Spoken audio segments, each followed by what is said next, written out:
Bueno, acá estamos, siguiendo con nuestra clase.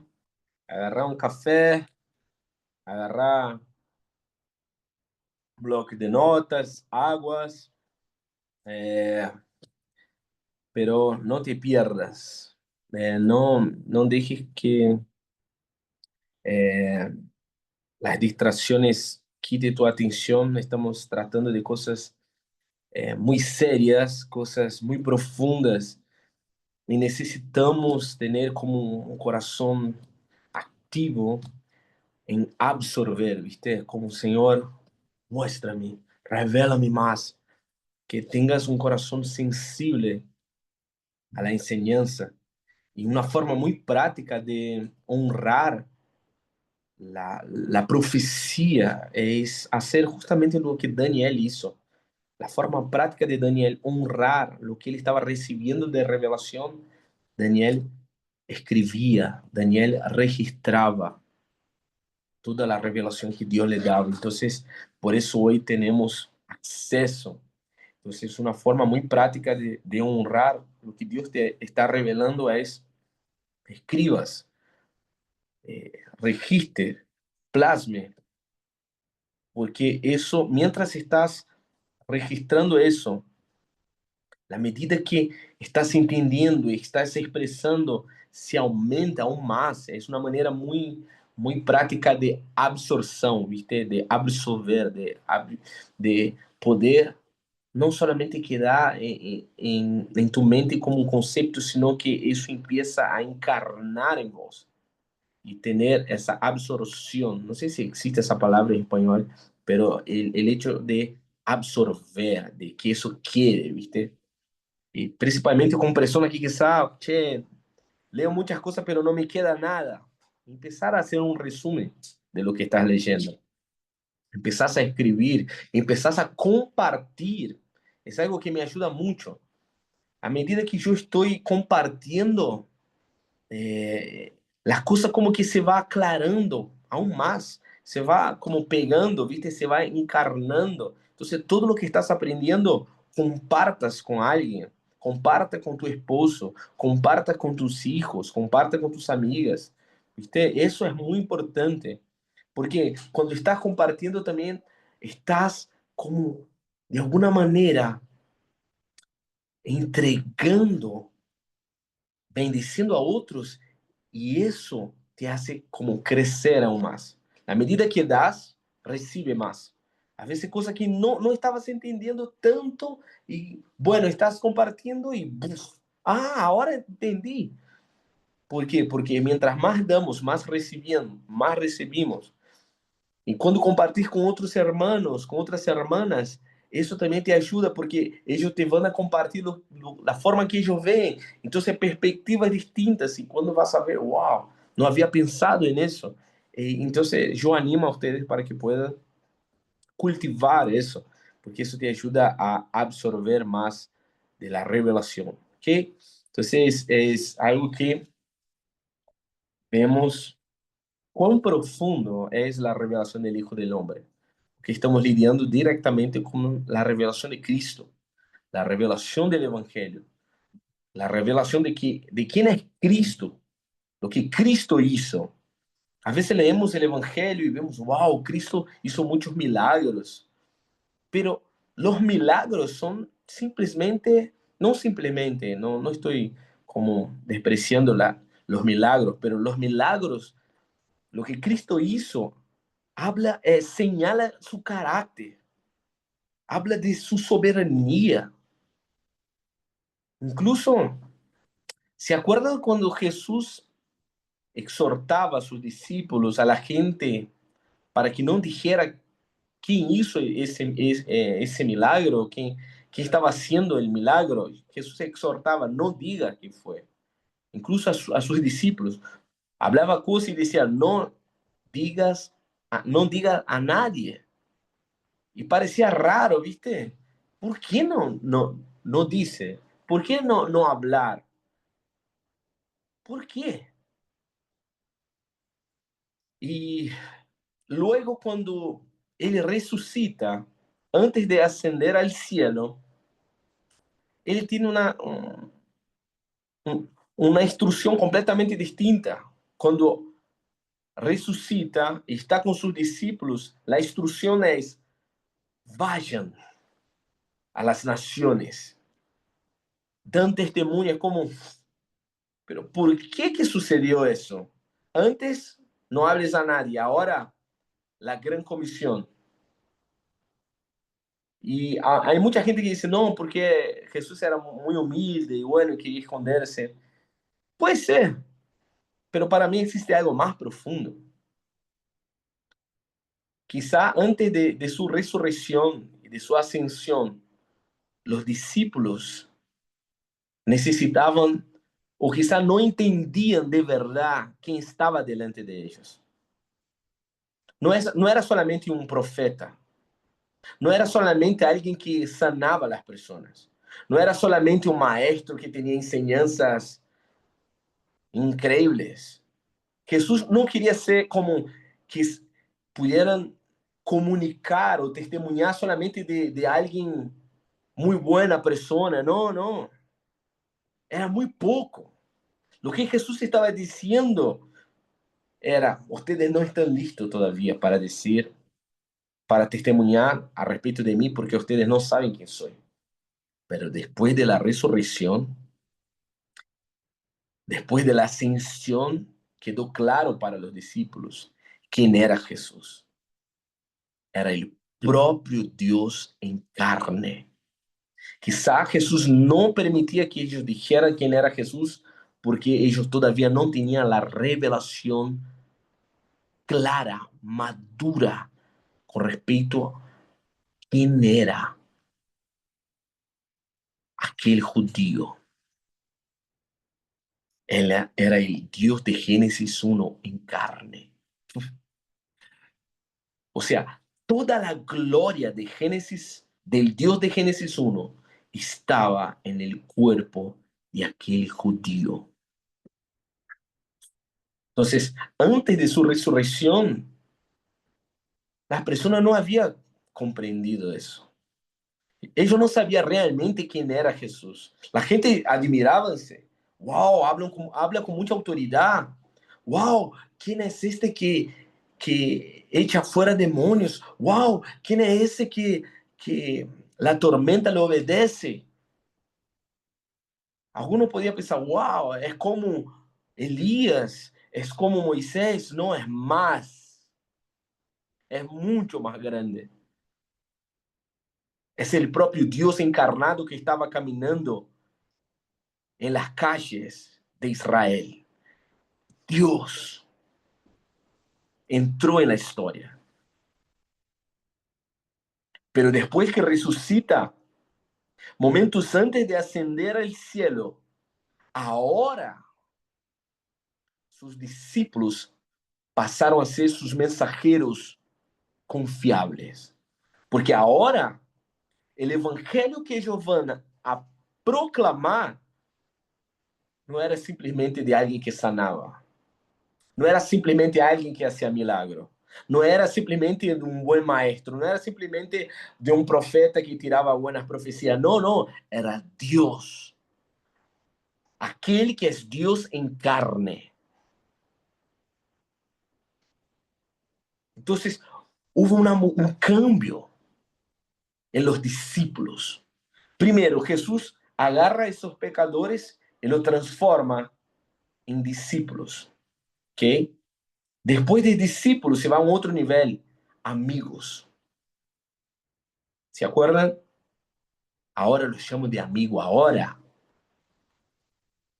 Y de amigos transforma en testigos. Pecadores, discípulos, amigos, testigos. Ahora los apóstoles son testigos confiables que pueden anunciar la realidad de quién verdaderamente es este judío que ellos caminaron por 3 años.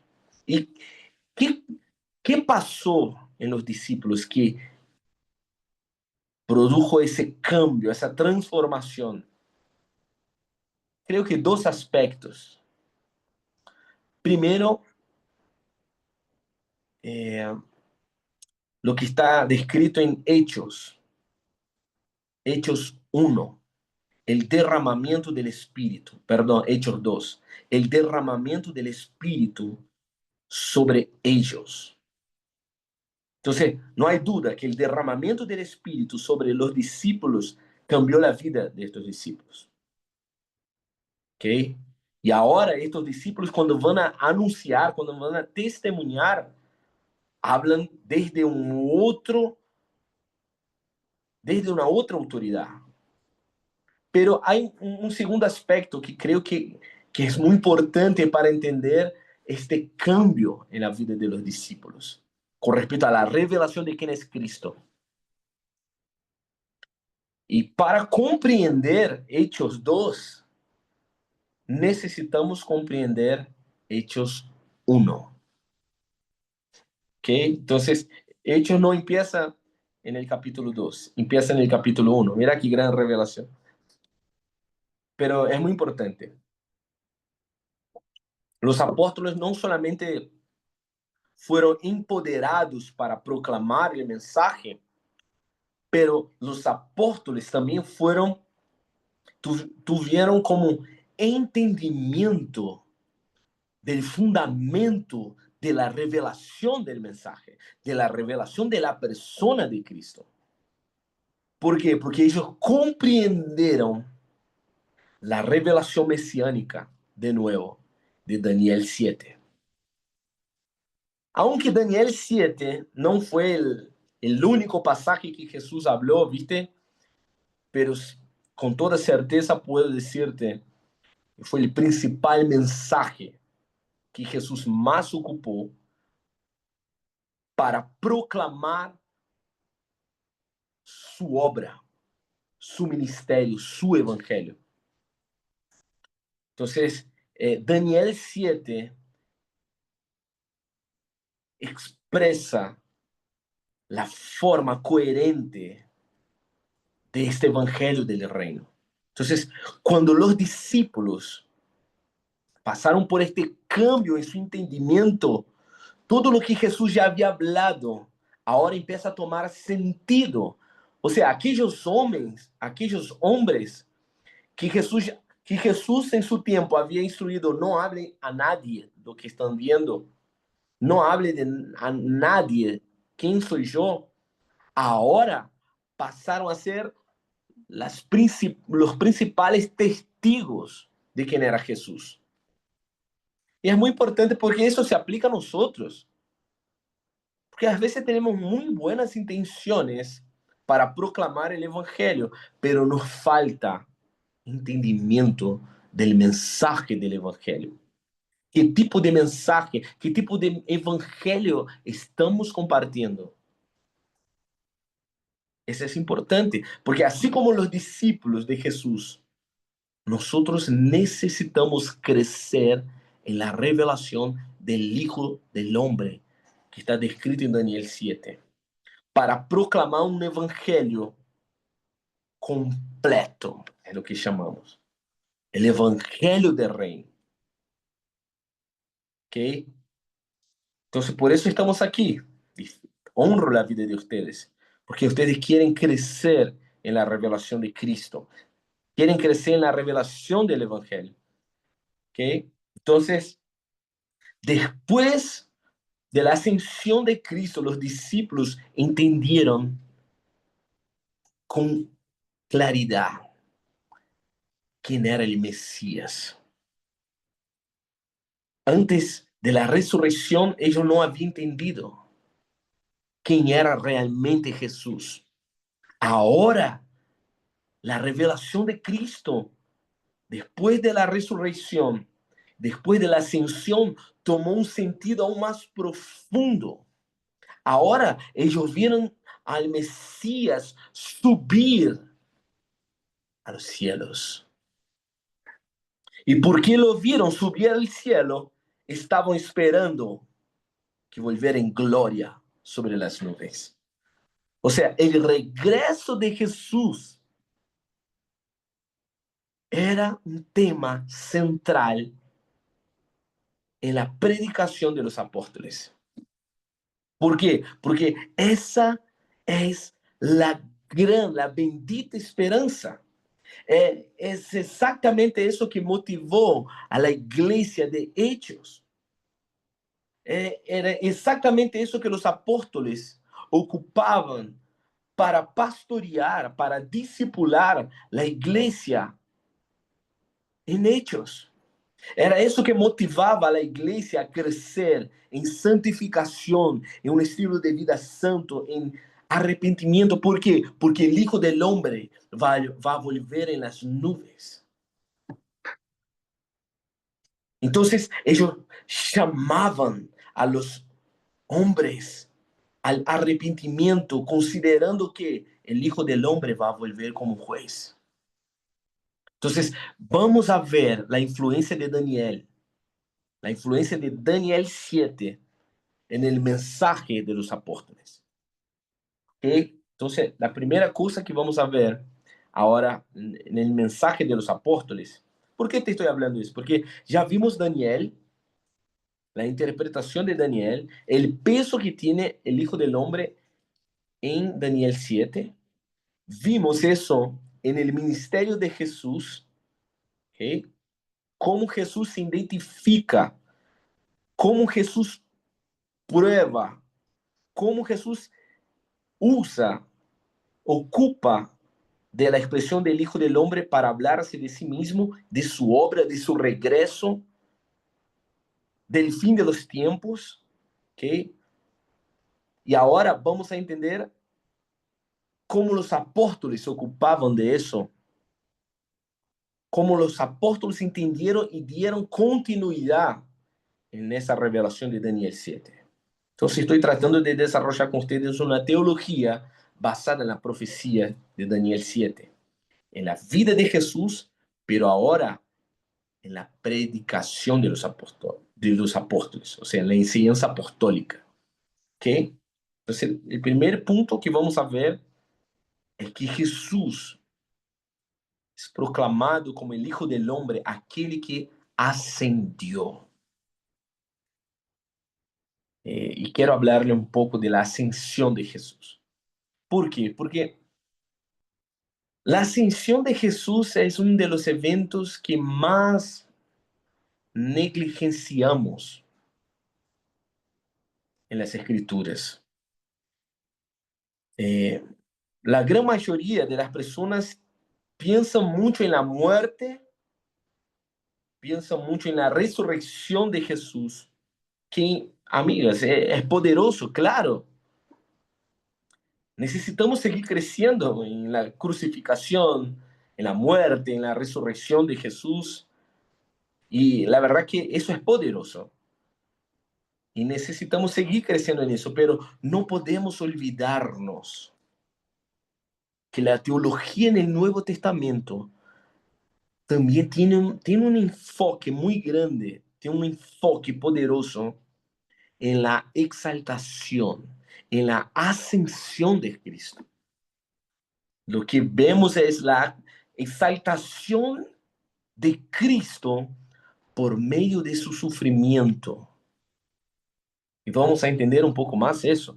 Pero ese sufrimiento es diferente de cualquier otro sufrimiento. El sufrimiento de Cristo es distinto de cualquier otro.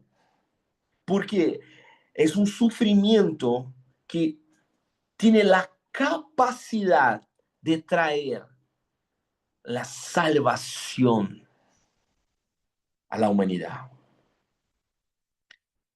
Tuvimos muchos martirios en la historia, pero ningún martirio se compara al martirio de Cristo, porque en el martirio de Cristo está nuestra salvación. Es el Dios que se entrega como un sacrificio perfecto.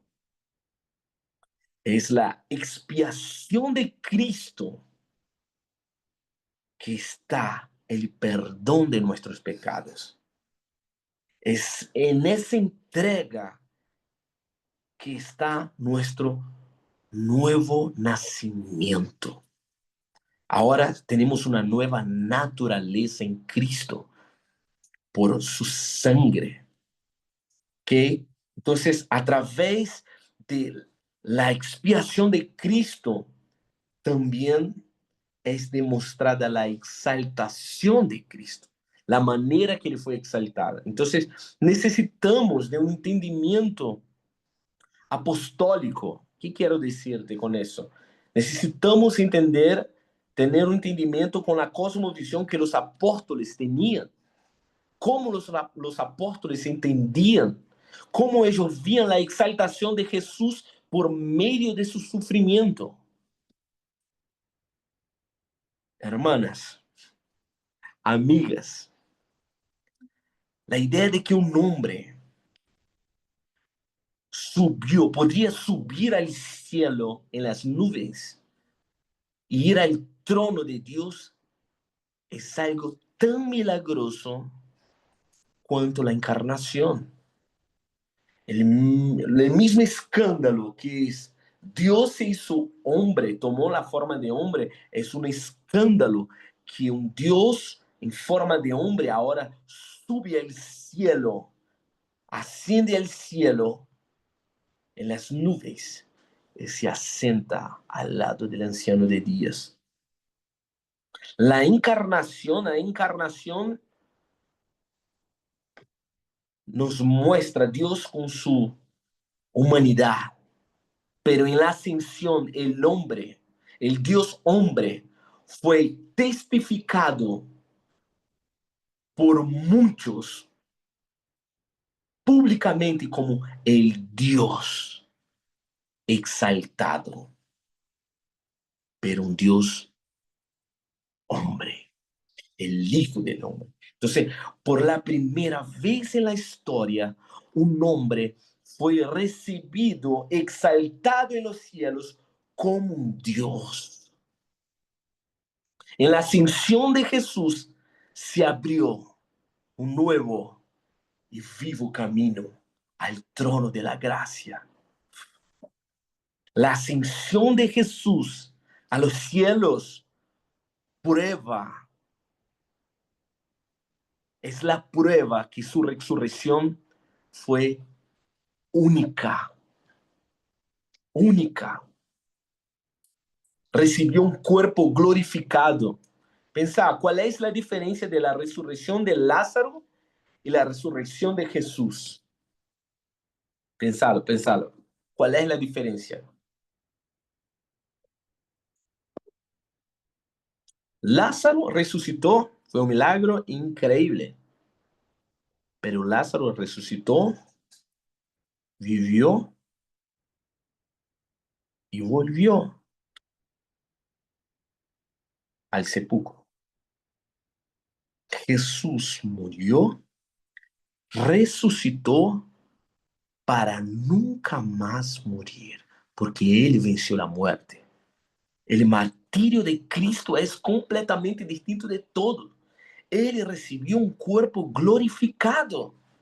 Entonces, la ascensión de Jesús es la demostración final a sus discípulos que Él es el Hijo del Hombre. Y este evento, esta ascensión de Jesús, fue que preparó el escenario para el ministerio de los apóstoles. Y vamos a entender un poco más eso en Hechos, el primer sermón, la primera predicación de Pedro. Vamos a ver qué Pedro habla. Toma nota. No duerma, no duerma. Quédate conmigo. Entonces, en el sermón de Pedro, imagínate, cuando el Espíritu es derramado en el día de Pentecostés, pensar en Pedro, Pedro, el hombre que negó a Cristo 3 veces antes de la crucificación, ahora proclama quién es Jesús públicamente, con osadía, con pasión. Ahora Pedro es tomado por el Espíritu Santo. Mientras Pedro está anunciando el Evangelio, la presencia y el poder del Espíritu era como tangible. 3.000 personas, amigas. Imagínate, empezar una reunión de oración con 120 personas y terminó esa reunión con 3.000 personas respondiendo desesperadamente en arrepentimiento. Ahora vamos a ver qué Pedro habla. ¿Cuál es el contenido? ¿Cuál es la revelación que Pedro está anunciando públicamente por primera vez? Y básicamente lo que vamos a ver es que Pedro ocupó de las profecías mesiánicas. La gente a veces piensa, no, porque ellos eran hombres ignorantes, no sabían nada. Esa es una perspectiva muy equivocada. Ellos no eran como sofisticados con respecto a formación de las grandes escuelas de pensadores, de filósofos de su tiempo, como la Grecia, ¿viste? Como la escuela de Alejandría. Ellos no eran ese tipo de personas, eran personas comunes. Pero el hecho de ser personas comunes no significa que ellos eran personas iletradas de las profecías mesiánicas. ¿Por qué? Porque todo judío en su tiempo, desde niño, aprendía, memorizaba las profecías, la Torá. Entonces, la Biblia de los apóstoles era la Torá. Después que Cristo muere, ellos siguen anunciando la Torá. Cuando vas a escuchar la prédica de Pedro, las enseñanzas de Esteban, las enseñanzas de Pablo, vas a ver que los apóstoles ocupaban de trabajar una narrativa bíblica desde la Torá, pasa a los profetas, ellos estudiaban los profetas, ellos sabían de las profecías hasta llegar en Cristo. O sea, ellos no eran personas como no sabían lo que estaba hablando, no. Los judíos conocían, los judíos sabían que las profecías mesiánicas apuntaban para eventos específicos, para una persona específica. ¿Por qué? Porque eso se trata de la esperanza de Israel. ¿Ok? Entonces, Hechos, vamos a ver Pedro ocupando la profecía mesiánica. Y la profecía mesiánica que Pedro va a ocupar básicamente es Salmos 110, ¿ok? Y Joel 2, que es otra profecía también. Entonces, Hechos 2:33 dice, mira lo que Pedro está diciendo. Así que, exaltado por la diestra de Dios, y habiendo recibido del Padre la promesa del Espíritu Santo, ha derramado esto que vosotros ves y oís. Está hablando a la multitud. Porque David, está hablando, mira, está hablando del plan de Dios, está hablando de la narrativa bíblica, la historia de Israel. Porque David no subió a los cielos, pero él mismo dice, dijo el Señor a mi Señor, Salmo 110, siéntate a mi diestra 35, hasta que ponga tus enemigos por estrado de tus pies.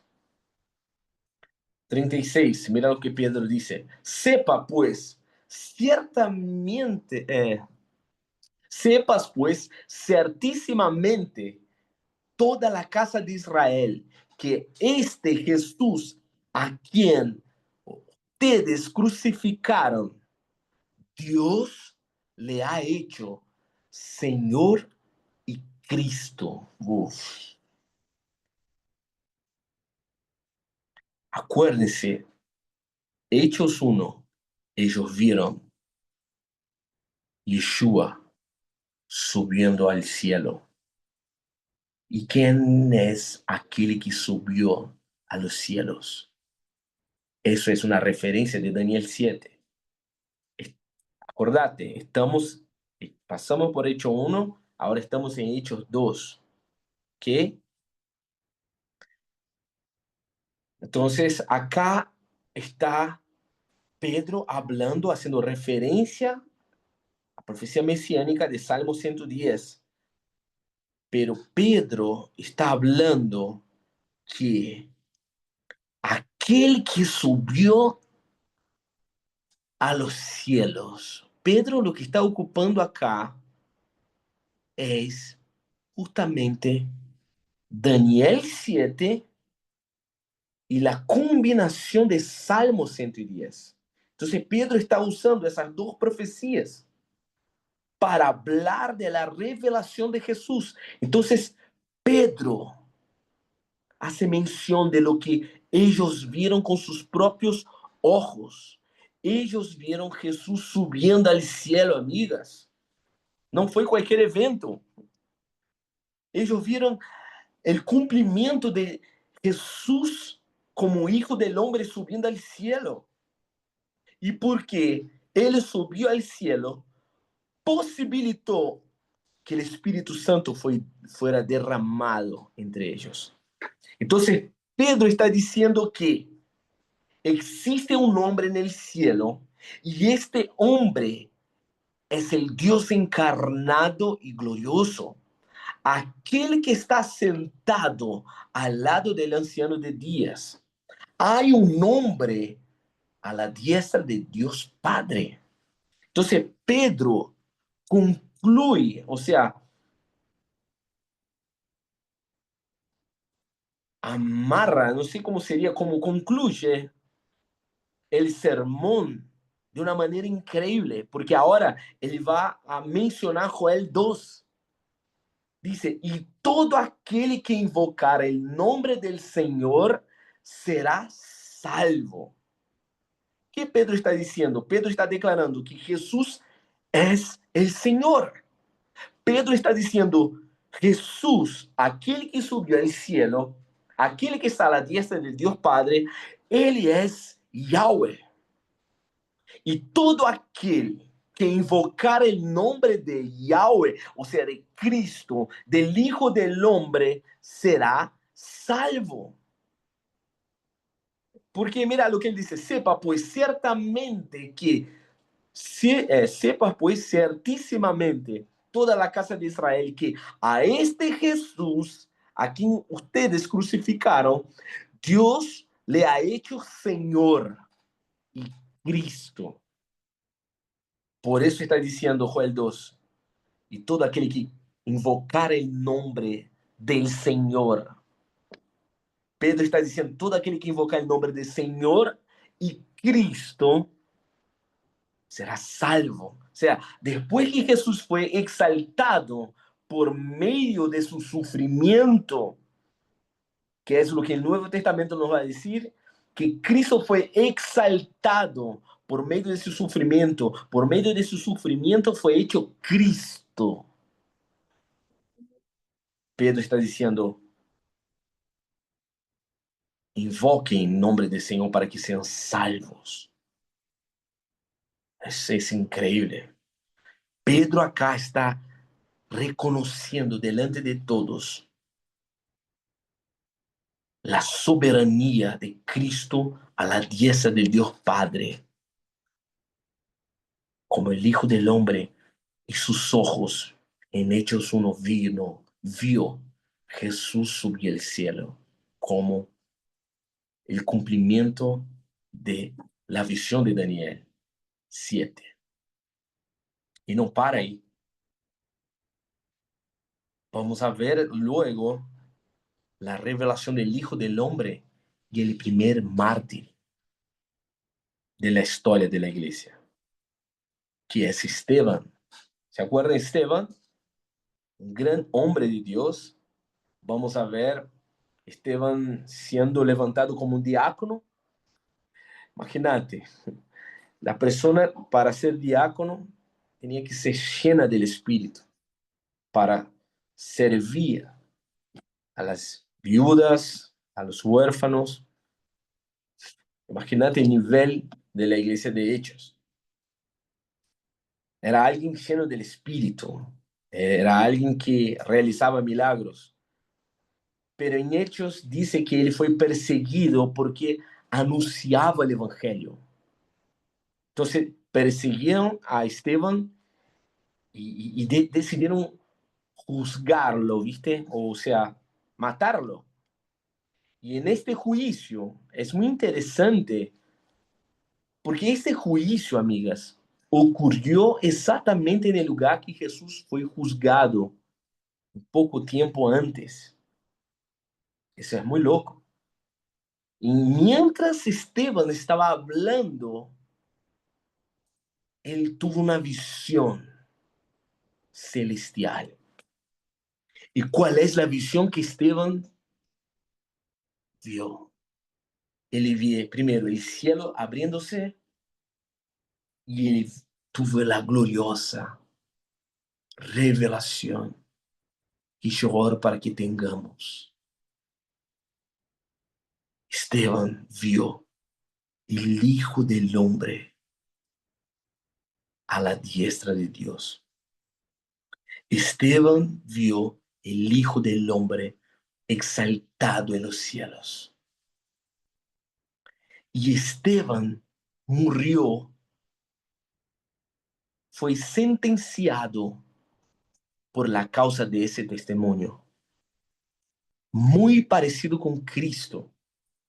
Esteban fue el primer mártir y, y su martirio fue como una señal profética de lo que Jesús ya había instruido a sus discípulos acerca de la persecución por creer en la revelación del Hijo del Hombre.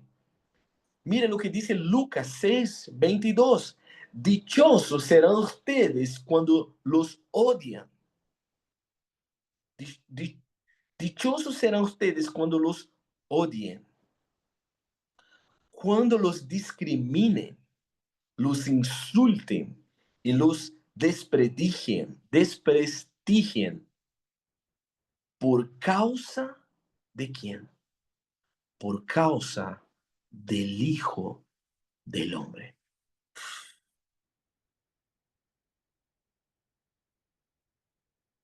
Es justamente lo que sucedió con Esteban. Fue un mártir. Y esa palabra mártir viene de la raíz de la palabra testigo. Esteban fue el primero a dar testimonio hasta la muerte. ¿Cuál fue la base del testimonio de Esteban? Esteban murió dando testigo a Israel, dando testimonio a Israel de la gloriosa revelación de Yeshua como el Hijo del Hombre. La muerte de Esteban fue muy fuerte.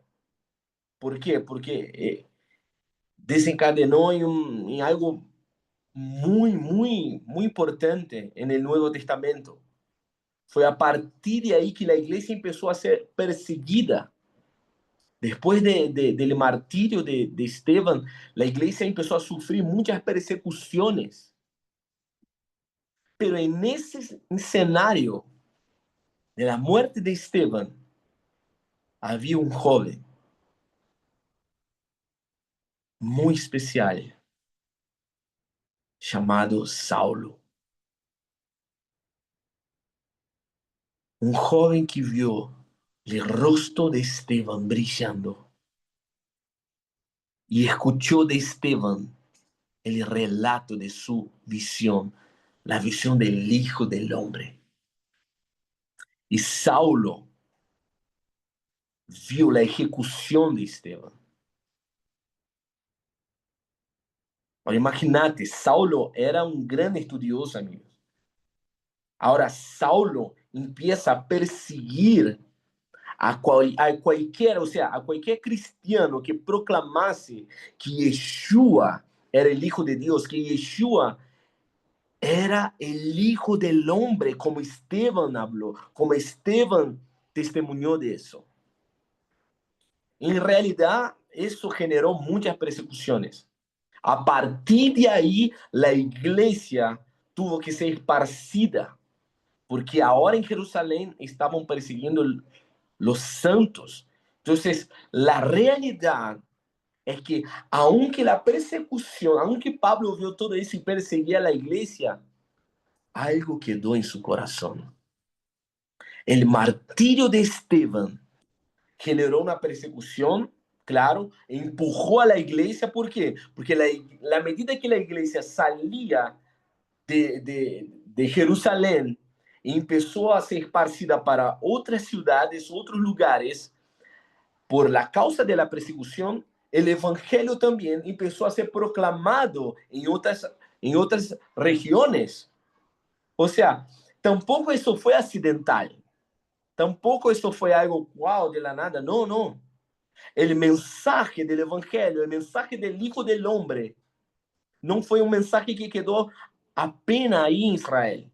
No, el mensaje del Hijo del Hombre es el fundamento de la misión de la iglesia hacia las naciones. Entonces, de eso, a partir del martirio de Esteban, aquel que vio la revelación del Hijo del Hombre, y entonces la iglesia empezó a ser perseguida, también generó una, un gran avanzo para que la iglesia ahora empezase a proclamar el mensaje del Cristo que subió al cielo, el Cristo que resucitó, subió al cielo y está a la diestra del Dios Padre, va a volver, el Hijo del Hombre. Sobre ese escenario, Pablo testimonió de eso, Pablo vio de eso. Y ahora quiero hablarles el encuentro que Pablo tuvo con el Hijo del Hombre. Porque la verdad, amigos, amigas, la vida de Pablo fue completamente transformada después de ese encuentro. Ese encuentro que Pablo tuvo en el camino de Damasco. Y yo oro para que nosotros tengamos vislumbre del Hijo del Hombre. Entonces, después de ese encuentro, un hombre que había sido uno de los primeros perseguidores de la iglesia, alguien que mataba, asesinaba a las familias, ahora pasó a ser uno de los más grandes defensores de la iglesia. Y es importante comprender eso dentro de la narrativa del libro de Hechos. ¿Okay? ¿Por qué? Porque Lucas, el autor de Hechos, la narrativa de Lucas habla de ese encuentro. El encuentro en sí, el evento en sí es muy corto, ¿no? No tiene tantos detalles. Pero hay cosas en el libro hasta llegar ahí que son importantes, que necesitamos comprender. Necesitamos pensar que las escrituras, primeramente, las escrituras, amigas, no son para ser leídas aisladas. Está dentro de un contexto. Y es importante entender ese contexto. ¿Por qué? Porque nos trae luz. Las cosas empiezan a tomar forma. Las cosas empiezan a tomar un sentido aún más profundo. Entonces, Lucas, en el libro de Hechos, nos muestra el encuentro que Pablo tuvo en Hechos 9. ¿Ok? Ahora, comprendiendo el contexto del libro, por ejemplo, Hechos 1. Hechos 1, Jesús prueba que era el Hijo del Hombre de Daniel 7. ¿Cómo? Cuando asciende a los cielos. Su ascensión es la prueba final, el Hijo del Hombre. Aquel que está sobre las nubes del cielo, el hombre glorioso. Entonces, Cristo ahí muestra su identidad a sus discípulos. ¿Ok? Y ahora el libro de Hechos sigue describiendo la iglesia como siendo testigo. Acuérdate que Pablo dice que más de 500 hermanos de una sola vez vieron a Cristo resucitado. Muy probable que estos hermanos también vieron a Cristo subir al cielo. Entonces, la iglesia nace sobre este escenario. Los hermanos que están clamando al Espíritu, que están perseverando en oración, son personas que vieron a Cristo subir. Entonces la iglesia de Hechos tiene eso vivo, porque ellos fueron testigos, que ellos vieron Jesús subiendo al cielo como el verdadero Hijo del Hombre, el Yeshua, el Mesías, el Señor que ha de venir. Hechos 1. Hechos 2. Pedro anuncia que Jesús era el Hijo del Hombre, aquel que subía al cielo. Hechos 3. Pedro también declara que Cristo es aquel que los cielos deberían recibirlo. Hasta que Dios enviase para cumplir lo que los profetas dijeron. ¿Estamos? Hechos 3. Y es la primera vez. Luego después, Lucas menciona a Pablo en el libro de Hechos, justamente en el escenario de la muerte de Esteban. Cuando Esteban da testimonio de la revelación del Hijo del Hombre en el cielo, asentado a la diestra de los padres.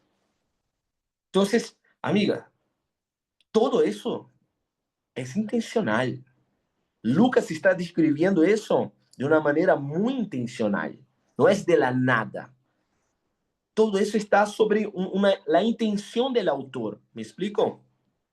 Entonces, la intención de Lucas es que los lectores pudieran asociar, como trabajar la relación desde Hechos 1, 2, 3, 4, con la aparición de Pablo en el libro, en la ejecución de Esteban, aquel que tuvo la visión del Hijo del Hombre.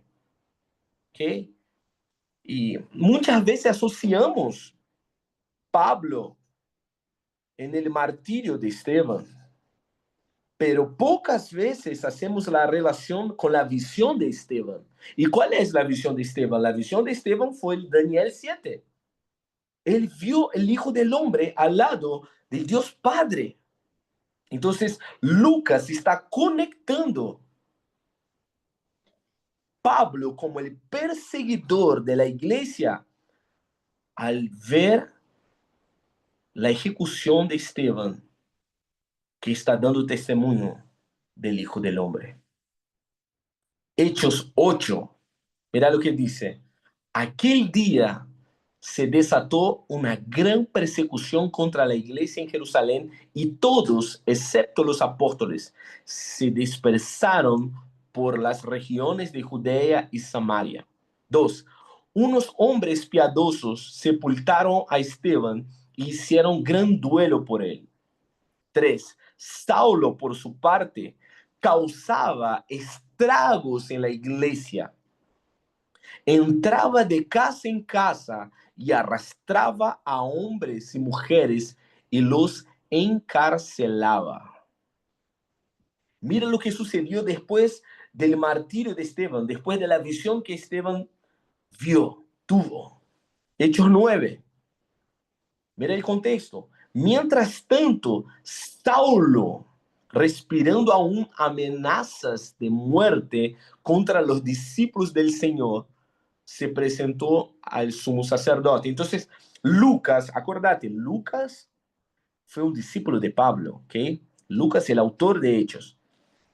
Lucas registró acá, está tratando de darnos cuidadosamente la narrativa, o sea, está contando una historia y está haciendo esas conexiones que no podemos como menospreciar, porque eso nos da aún más detalles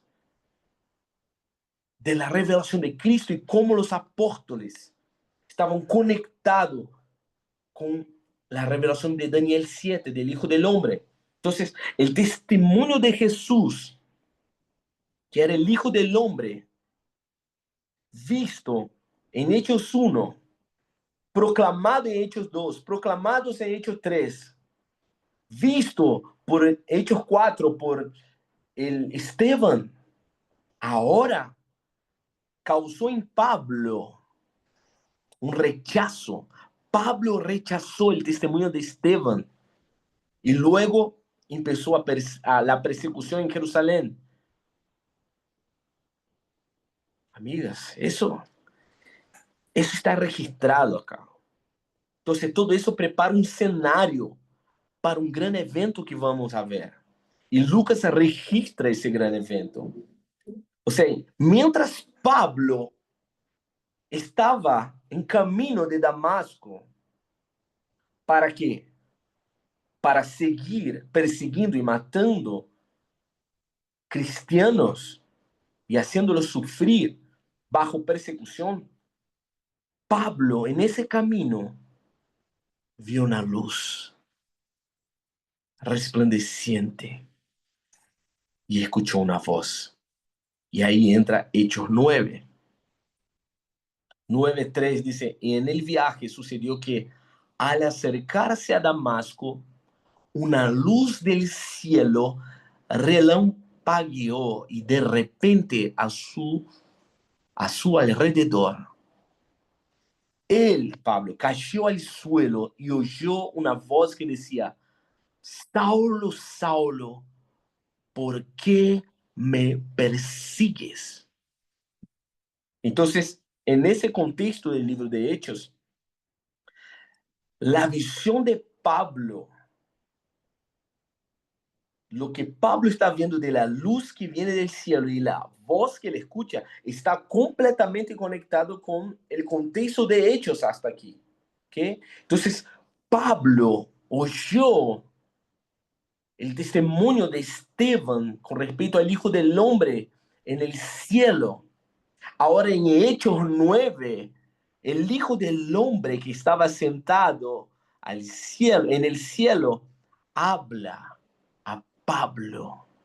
Y cuando habla a Pablo, se revela con una luz que resplandece, derrumba a Pablo en el piso y le da una fuerte reprensión.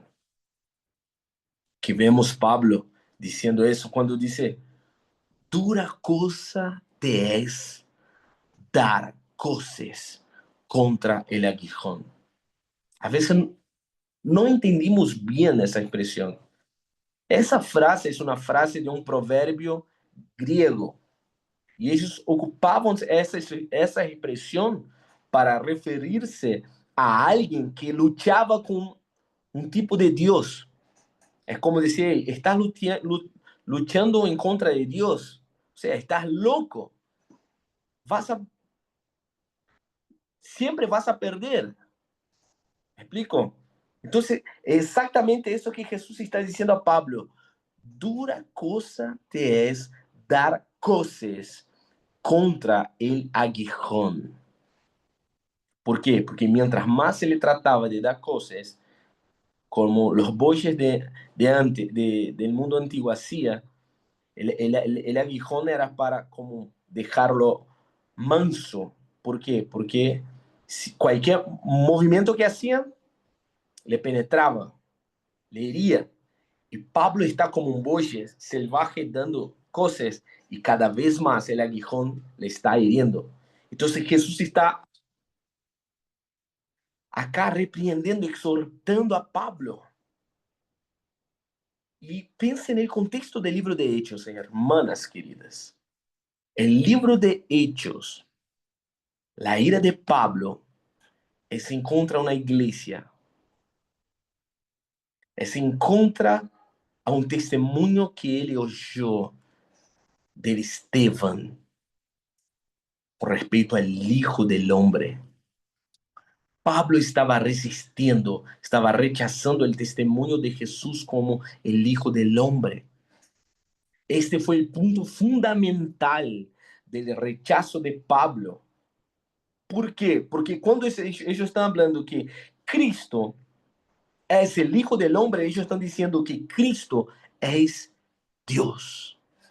A ele foi dado reino, a ele foi dado glória, a ele foi dado autoridade para juzgar sobre todas as coisas. E isso solamente o Deus Yahweh tinha. Então, Pablo está rechazando. E é exatamente isso que Cristo está confrontando a Pablo. Está dando coce contra o aguijón, ou seja, está rechazando. Quando miramos o contexto, vamos a ver que essa palavra que Jesus habla a Pablo é dura. ¿Por quê? Porque, hermanas, Pablo conhecia as profecias. Entonces, cuando Pablo está rechazando lo que la iglesia estaba hablando, cuando Pablo rechaza el testimonio de Esteban, Pablo estaba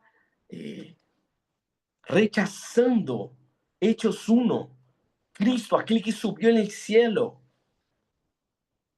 Está rechazando el testimonio de Esteban, que vio el Hijo del Hombre. Pero ahora, en el contexto, el propio Hijo del Hombre habla a Pablo. El hombre divino, ahora, aquel que es exaltado, habla a Pablo y está diciendo, ¿por cuánto tiempo más vas a resistir, Pablo? Y la conversión de Pablo es un retrato, es una imagen de la historia de Israel.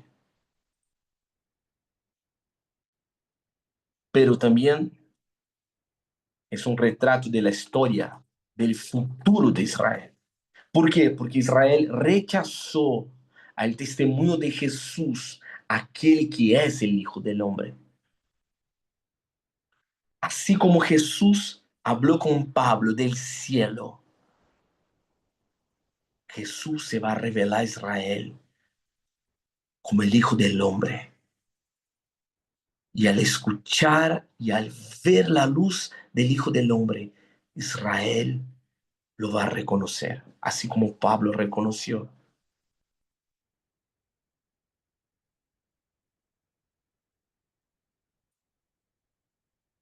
Entonces, Jesús se revela intencionalmente a Pablo.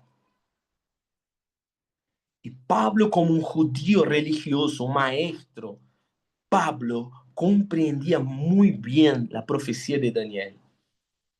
Y Pablo resistió el testimonio de Esteban acerca de Cristo ser el Hijo del Hombre de Daniel 7. Pero cuando Pablo escucha directamente de Jesús,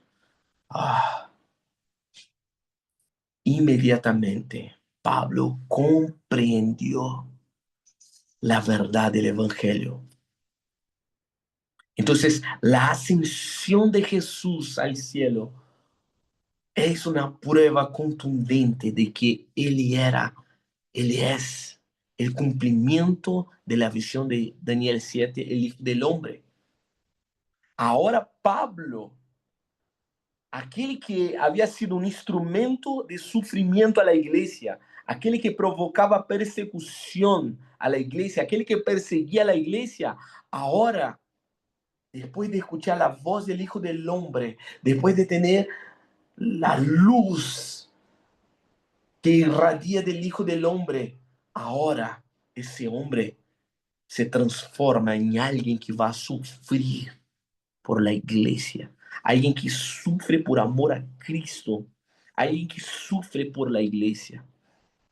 Y ese cambio en la vida de Pablo es muy significativo. ¿Por qué? Porque ahora Pablo fue comisionado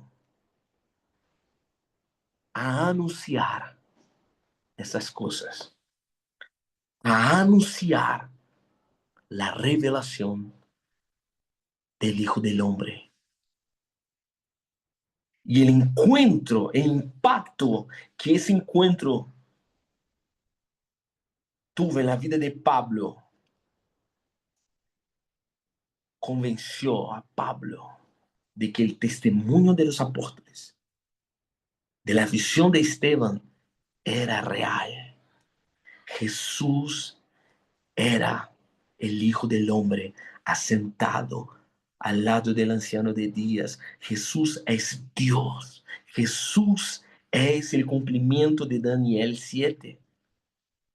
Y eso dio inicio a un proceso de 15 años de preparación en la vida de Pablo. Después de 15 años, eso culminó en un envío apostólico, donde Pablo está en Antioquía junto con Barnabé en Hechos 13. Y en ese lugar, este hombre es enviado y ahora empieza a tocar continentes. Ahora este hombre empieza a hablar, a dar testimonio de la revelación del Hijo del Hombre. Y yo oro, Señor, tócanos.